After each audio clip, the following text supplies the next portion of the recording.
物外有吾清玄子，鸡未鸣人却醒，问生命为何续。浑浑碌碌半世，皆为寄生作业。血牵脉绑自孽，情困欲耽命贱。只知皮肉痛忧，腠理气络阻噎。不晓灵慧神安，物外另有炁界。坐困红尘孤寂，欲壑难填毒业。苦难如此这般，不如觉悟人间。赚取一生轻松，唤醒纯阳源泉。繁衍生息无我，追随庄周梦蝶。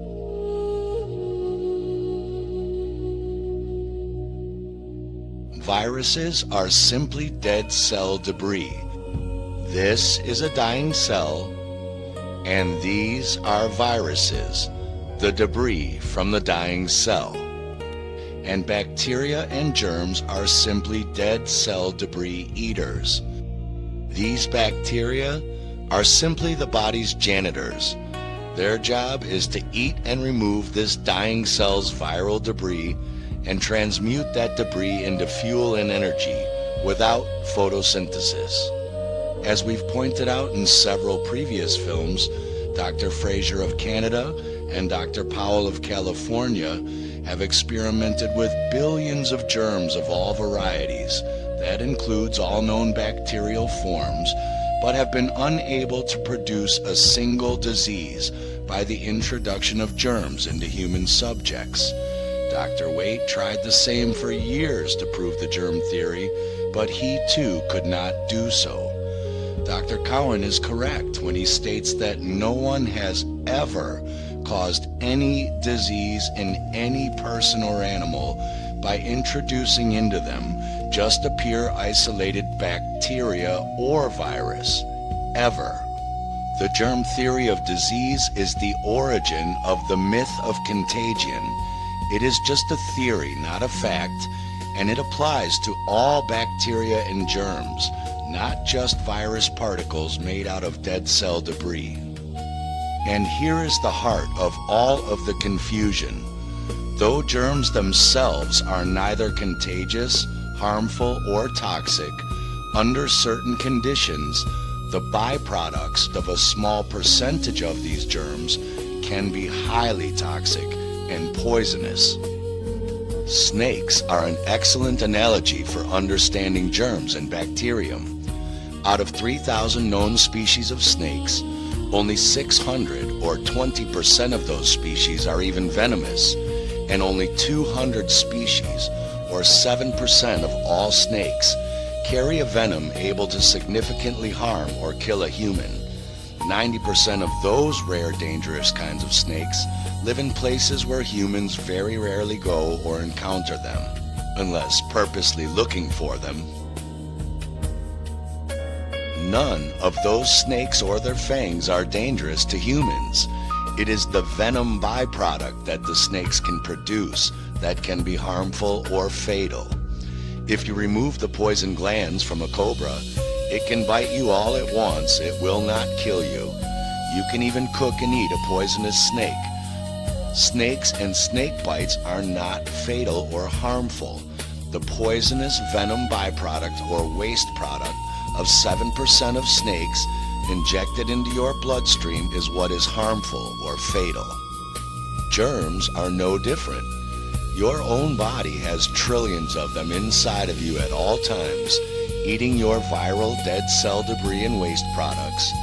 You can also eat germs, breathe them in, drink them, or even in the case of scientists like Dr. Fraser, Dr. Powell, and Dr. Waite, you can isolate these germs by soaking them or macerating them in a solution, pouring that solution through a nanofilter to get out all other particles and debris, spin that fluid in a density gradient centrifuge machine until all of the same kind of germs are in one band together.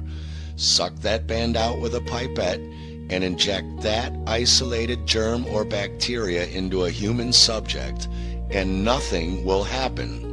Not one person has ever been made sick by doing this without adding some other poisonous chemical or tissue to the injection. Not one. Germs themselves do not cause disease, just like snakes and snake bites do not cause illness or death. However, just like the snakes, around 2% of different germ forms can start producing highly toxic waste byproducts when they are suddenly living in an oxygen-deprived or highly acidic, putrefying environment, like a dead or dying organism. Just like the snakes that can produce highly toxic venomous byproducts, it is not these germs themselves that cause illness. It is ingesting or injecting the poisonous waste byproducts of their fermentation that is toxic. Snake, germ. Snake venom, germ venom. In the 1800s, Rudolf Virchow introduced the idea of using microscopes for autopsies, and scientists like himself, the chemist Louis Pasteur, and Crook found bacteria in some of the throats and saliva of dead rotting corpses of people who had died of scarlet fever and pneumonia. They came up with the germ theory of disease, postulating that these bacteria must be secreting some kind of pathogenic poisonous toxin that was killing the cells of these people and causing their deaths. The first problem is, they didn't always find these bacteria in the autopsies of people who died of scarlet fever and pneumonia. So how do you explain their deaths? That's like assuming fire is the cause of all duck deaths because we found all of these burnt duck corpses, but can't explain why these duck corpses have no burn marks. If germs are the sole cause of scarlet fever, tuberculosis, and pneumonia, then the same germs must be found in all people with these diseases, not just some of them. And they aren't. An inconvenient fact the big pharma cult hides from the general public.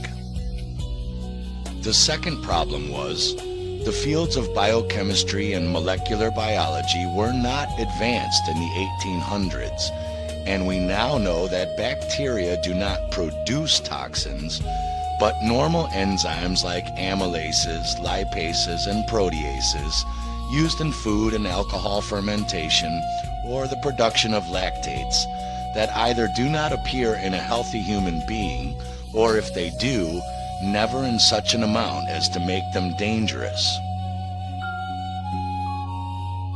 Enzymes are simply proteins that serve two functions. They can either take an advanced molecule like food or even snake venom and break them down into smaller materials that can be reused by the body or eliminated as waste, or they can take smaller molecules and bind them together to make more advanced molecules that the body can use.